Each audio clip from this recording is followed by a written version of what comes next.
We're recording. We're recording. No shit. Oh, boy. Happy Friday, everyone. Good morning, good afternoon, and good evening, wherever this podcast may find you. It is I, your host, Gavin. And I, Justin. That was like one sentence. That was just like an announcer sentence. The weekend is in your view, folks. Yes. Yes, it is. It is in your dashboard. Drive towards that weekend. Drive towards the light. I'm following the light, Dad. Don't do it, son. I'm going towards the light. Don't do it. No. So we have a Track Daily Crush for y'all. Mm-hmm. It is, they're not cars, necessarily. They're like cars, kind of. Well, one of them, according to this right here, won the, it's right, there it is, won the 2011 Not a Car of the Year award. From who? Top Gear. Of course. Of course it was Top Gear, and I can probably call what that car is off the top of my head. You can. But, yeah, we're doing three-wheeled things because I still am thinking about that Polaris Slingshot. He still has a Polaris boner. I don't know why. It's so weird and unconventional. See, I still have a Rossi boner, so yeah, I mean... But the funny thing is, like, everyone I talk to the Polaris about, they're like, that looks like that it drives like shit. I'm like, it drives so much fun. It has so much fun in it. It drives so much fun. It drives so much fun. It drives so much fun, you've lost 30 IQ. Words is tough, okay? Words is fucking tough. TUFF. So, as you can imagine, one of them is the Polaris Slingshot. Yes. The second won the Top Gear Not a Car of the Year award, which is the Morgan three-wheeler. Mm-hmm. And the third one is actually produced here in Utah, the Vanderhall Laguna. Mm-hmm. Laguna, Venice, it's all the same shit. Yeah, they're all based on the same one. Yeah. So, Track Daily Crush. It's funny because these are cars that are the only real similarities. Cars. Oh, I'm sorry. Trikes? Three-wheel. I've never known what to call them. I'll call them a three-wheeled car because they have gas pedal, brake pedal, and steering wheel. And seatbelts. And seatbelts and seats and stuff. Yeah, they're three-wheeled cars. Yeah. That's what we'll call them.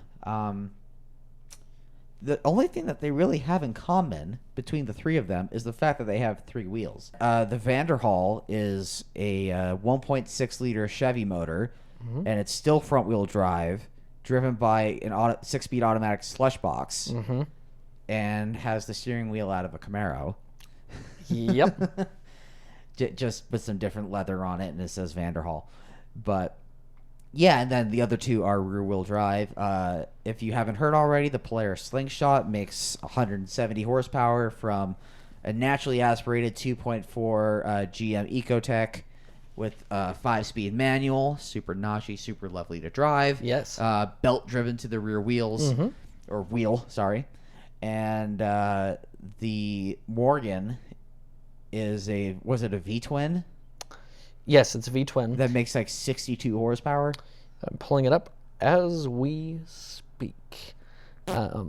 Grand total top speed of 115 miles an hour, 0 to 60. That's actually really sketch. Yes. Imagine doing 115 on a public road in that thing. 0 to 60 in 4.5 though. Damn. How much power? That's what I'm still looking for. 115 horsepower. Oh, okay. So we're in the triple digits. So that's and it's got a 5-speed from a Miata. Oh, it is? Uh-huh. No shit. Okay, I didn't know that. Yeah, so here we go. I will read you Is it chain driven to the back wheel? It's not belt. Oh, here we go.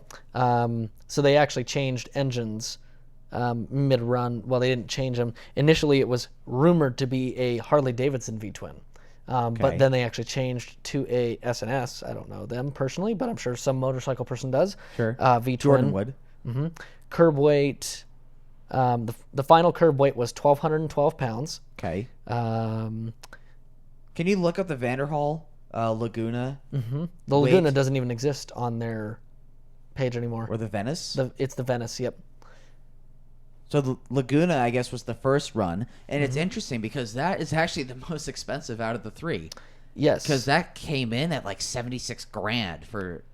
yeah. Whereas here, the cheapest Venice starts at 24. Yeah. So Big. Yeah, that was. I mean, that was their first vehicle. They were just trying to get going, I'm sure. The Morgan would come in at like 50, and the Slingshot came in, I think, at a base of 25. Mm-hmm. Yep, and so the Venice weighs 1,455 pounds. So about, the Polaris is actually the pig of the bunch because that weighed 17. Yeah. So the Polaris weighs 500 pounds more than the three-wheeler and 200 or 300 pounds more than the Vanderhall.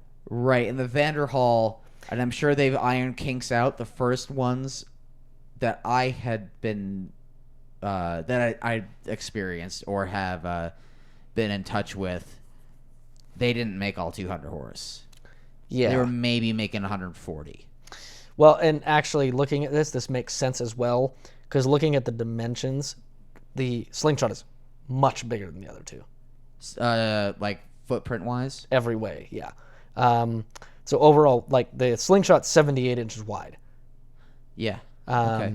I mean, the front end feels almost like car-like. It is. 78 inches is, to give you some perspective, actually about as wide as an F-150. Oh, fuck. Because 80 is the legal limit.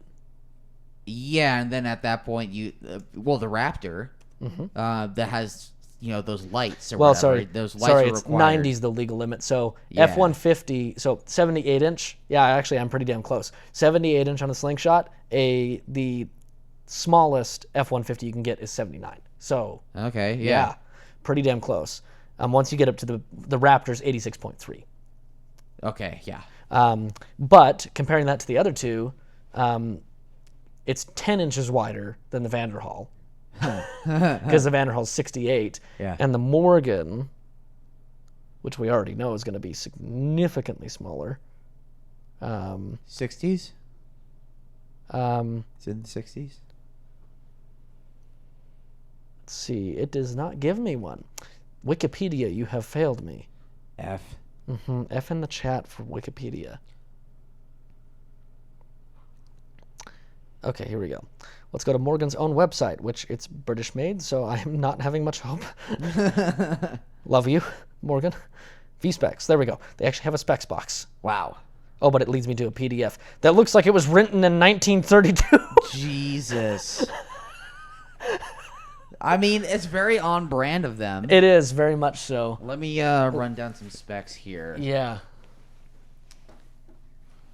Okay. Well, yeah, so the SNS is a 1.9 liter V-twin. Yep. The gearbox is Mazda 5-speed. 82 horsepower for the European version. We got 68 or... Oh, so there's two different homologations. There's EU3, which is the UK, USA, and ROW. I don't know where that is. Not sure. And then EU4 is UK and Europe. Gotcha. The EU3, that's what the cool kids say, is EU3. EU3. EU3 is 0 to 62, so 0 to 100 kilometers is 6 seconds. Top speed of 115, 30 miles a gallon combined. Dry weight of 525 kilos, which is at 1,212 pounds. But what's the width on that versus the other two? How do I scroll down? There isn't a scroll down. It might not. That information doesn't exist. Thank you, Morgan. In your specs, you don't even include dimensions. I mean, I guess they're probably just assuming. Oh no, it's right here, dude. It's literally. Oh, I was looking at the list. Yeah. I wasn't looking at the. So let me convert photo. this. Let me convert this from rest of the world to American. What is it in? 1,738 millimeters to inches. Huh. So it's literally the exact same width as the Venice. Oh, okay. 68. That doesn't surprise me, actually. I could totally see Vanderhall trying to go after Morgan as far as dimensions is concerned. But, anyways, track, daily, crush. Well, for reliability purposes, it could go one of two ways, right? You could either want the car you drive every day to be more reliable, or you could have the one that you push real hard on track to be more reliable. And I think this is where it gets interesting because I almost think, in theory, reliability is going to be a shot between the Slingshot and the Venice, I think, as far as drivetrain-wise. It is. Here's what I would do. I would track the Morgan. And here's why. Okay. Because the car that I'd want to have every day, first of all, I would not want a hand-built, coach-built, British, made-of-wood sports car, sports trike thing to be my everyday. And also, you can get roofs for your Polaris. So if it were to, rain, if there was rain or snow or whatever in the forecast, which I don't know why you drive your Polaris in the snow, but God bless. If weather is a possibility, I would rather have at least the option of having a roof. So yes, track the Morgan. Okay. And daily the Polaris, because with the Polaris you can also have Bluetooth sound, and you can make phone calls, and you can engage with a multimedia interface of some kind. And because it doesn't drive very well, and it makes a kind of a shitty noise, and it's really stupid, obnoxiously loud, and has an automatic gearbox that drives like shit, and is front-wheel drive, I would absolutely, unequivocally trash the Vanderhall. Drop mic. Mic drop. Yeah, this is where it gets kind of difficult for me, because, I have to try to fight between the enthusiast inside of me and the mechanic inside of me. Because the mechanic inside of me says, okay, regardless of what I would want to drive, between the Polaris and the Vanderhall are going to be your two reliability options. Because the Polaris, it uses, actually, shouldn't they use the same engine?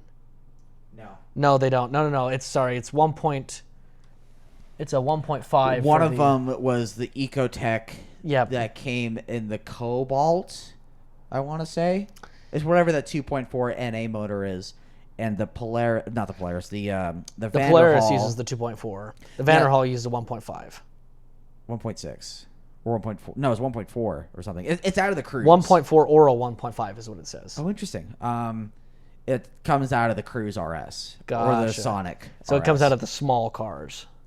Yes. Gotcha. Cool. How much power does it claim to make? Claim. Let's see. If I'm scrolling up enough. There's the transmission. 175 horsepower, 185 foot-pounds of torque. Interesting, because I think they were claiming 200 when they came out. This might be a different engine than when they came out. You got to remember, this is technically a different model. That's much cheaper. Well, yeah. It was also more expensive because it was their first car. They were a brand new company, and they were trying to, get some overhead. Oh yeah, no, I get that. It very well may be just a slightly different configuration of. Or they might just be more realistic of the power output. Yeah, potentially. I believe that they were trying to claim 200 horse. And maybe they were, and then realized that was ridiculous out of that little engine. Yeah. So. I mean, hell, it was sputtering, and it was actually failing on the Matt Farah's one take, which was not good for PR. No, versus just as a quick comparison, 173 horsepower and 166 foot-pounds of torque. So actually, ironically, you get less torque and power in the Polaris. Yeah. I mean, it's also an NA motor. It is, yeah. Which sounds way better. And it's not a fucking straight pipe. More linear, too, just because it's going to be NA. Yeah, well, I mean, you drove it. Yeah, it's great. It was super linear, but it definitely comes alive above 4. And it still makes a great noise. Yeah. Oh, it makes a fantastic noise. Yeah. All things considered. Yeah. So anyway, so in my mind, it would be a fight between those two. You got two engines made by the same company. More or less, they're probably going to end one's a 6-speed auto. Yep, one's a 6-speed auto, one's a 6-speed And manual. also, by the way, in the Vanderhall, this is a visual kind of component now, but the shift lever is not where it would normally be in a car where it is just a perfectly nice arm's length away from you. It is really down low and by your thigh, almost behind you. So it kind of removes the incentive to shift in a manual mode. Okay. So it really, and you can, I believe. I'm sure. That's on the original ones. The newer ones have a knob to your left that's almost on like the door. This has got it in the center. That has it in the center? Okay. And it also is, apparently, the Venice is 4 inches wider than the one you're thinking of. Yeah. Cabin space, so it's actually roomier. Probably I'm going to go onto Vanderhall's Instagram. And, probably by popular demand, I'd imagine. Snoop around. I did drive one back in 2016. Yeah. When I was shooting with Everyday Driver. So that's kind of been my direct experience with it. So it has been 3 years. It has been, and they've moved on to other models. They have an EV, allegedly. I haven't really. They actually have a more posh model as well. Okay, so here I'm showing this to you now. So that shifter thing on the left is the manual mode, I believe, which is weird. So you put it into park, reverse, neutral, drive with your right hand, and with your left hand, you do manual shift things. it, I guess, yeah. Yeah. Okay, anyways, back to my decisions. Yes. So, obviously, those two would be the choices, and then as far as reliability is concerned, the Morgan is a Morgan.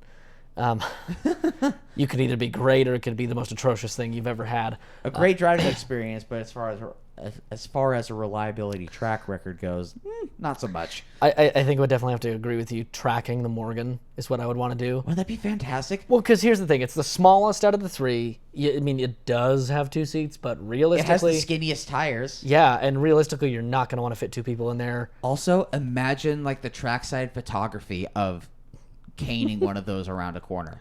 I just imagine having these photos coming up over like the top of the Attitudes here at UMC in Tooele. And yeah, this V-twin with the lights in front of it and coming up over the corner. And the other thing is, so it's just cool. It would not be practical to drive every day because there is 0 storage space.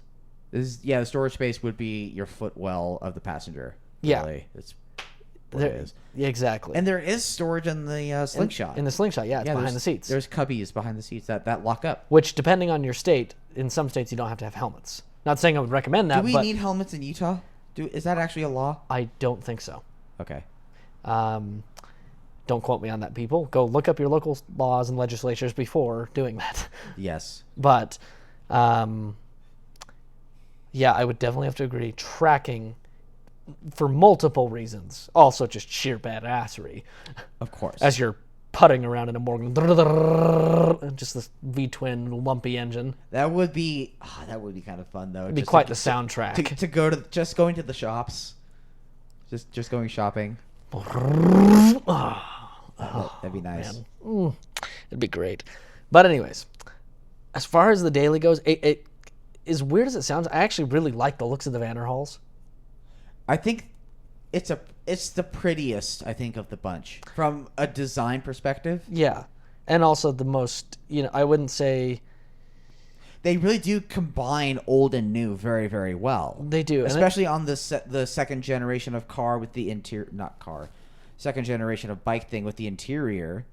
They actually have kind of an older style Nardi wheel with the wood rim. And they also came out with this new one as well. This one, the nicer, more plush model does have 194 horsepower and 203 foot-pounds of torque. This has paddles, actually. Look at this. Yep. Mm-hmm. That is interesting. Yeah, and then if you go up to the more plush model like this, you get the higher power that you were thinking of. And, it obviously costs $40,000. So we're not comparing this one directly.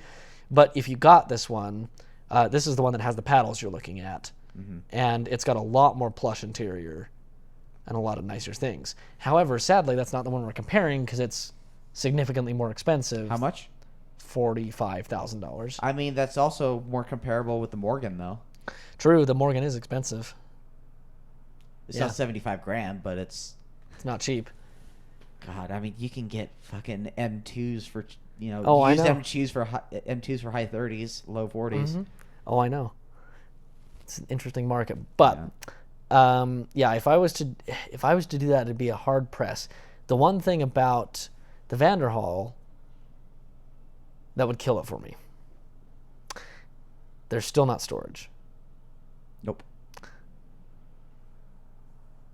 And although I would like it aesthetically, I'm still not a fan of the fact that there's not a manual transmission, because it still loses me with, like, where does it fit? Because if it's meant to be a fun toy, it's almost like it's more meant to be a fun toy for old people, having the 6-speed auto. Versus the Polaris is trying to achieve the same effect with younger people, or people more inclined to engagement. It would make for a great fifth car. Fifth. How did you come up with that number? Because it's not a daily. It's not the enthusiast car that you would take up the canyons or on track. It's not something that you could road trip. It's not something that you can pull anything with, obviously. There you go. So it'd be literally... It's the thing that you go cruise... Like, if you lived in Santa Cruz, if you lived in Santa Monica... Yeah. Driving up the PCH... Yeah, and that thing would be perfect. Yeah, go drive out to dinner, toss the keys to the valet and say, park this out front, please. Yeah. And he'd be like, what the fuck is this? Yeah. I mean, those cars... three-wheeled cars turn a bunch of heads. Oh, interesting. And this one in particular has suicide doors. Yeah. Interesting. But that's really the one thing that would kill it for me, is the simple fact that it's not going to be nearly as engaging to drive around the street as a Slingshot. Well, in the first ones, I remember Todd and Paul saying dynamically it isn't really even that good. Twitchy on braking, which isn't exactly points for praise. No. The original one's also, funny enough, it's straight piped, and it's a 4-cylinder. So on one side of the car, there are 4 pipes that come out of the car that are real. Yeah.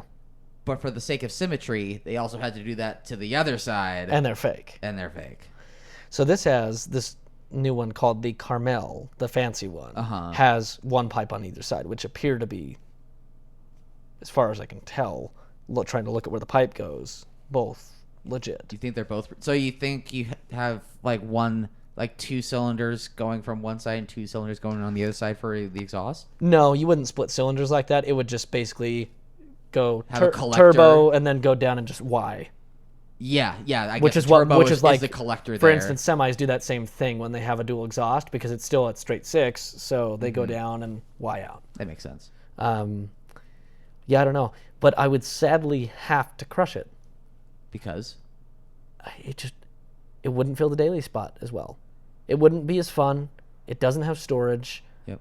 It does. You can get it with a roof. You can get those with roofs. Yep, you can get it with a roof.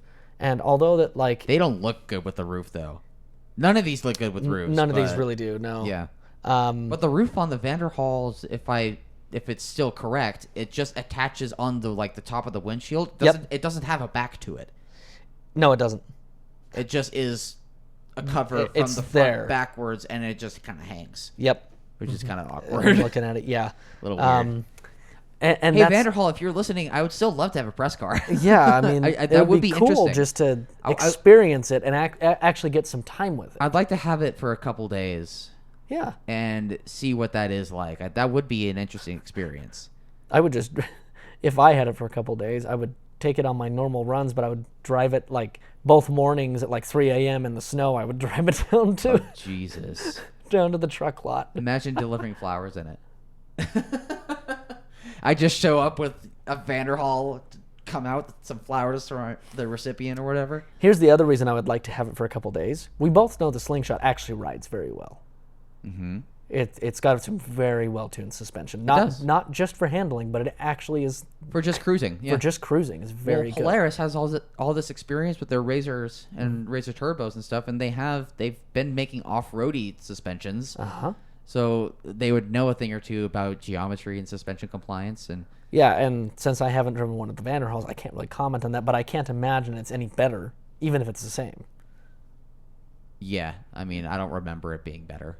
Exactly, and especially the comments that we've talked about. I have been kind of slandering the Vanderhall a little bit, but it has been like years since I've driven it, so I would like to see what that's like. And especially you and I know people with one. Yeah, and especially since they have the nicer ones that are more plush now, it'd be really interesting to get one of those and like actually experience it for several days. That's where this kind of ends. Like here is because if I could get a Vanderhall in a manual, it would be fantastic. It would be a fucking tie. I don't know if I could choose. If it could get a Vanderhall in a manual, and it's still front wheel drive, and it's still just the way it is. Okay. I would need to just experience it because at that point it's like, okay, I aesthetically like the Vanderhall and I like the idea of. I do too. I like the local company. I like the fact that it's kind of this cool little niche thing, whereas the Slingshots kind of have their own little aura about them, and it's better to drive and it has storage. So at that point, to me, it would be really difficult. Yeah, I mean the Polaris is a bit Kyle. It's a bit. It is a Kyle mobile. Yeah, like pounding monsters and punching holes in drywall and domestic abuse calls. Polaris Slingshot for when you get the domestic abuse call for the third time this week.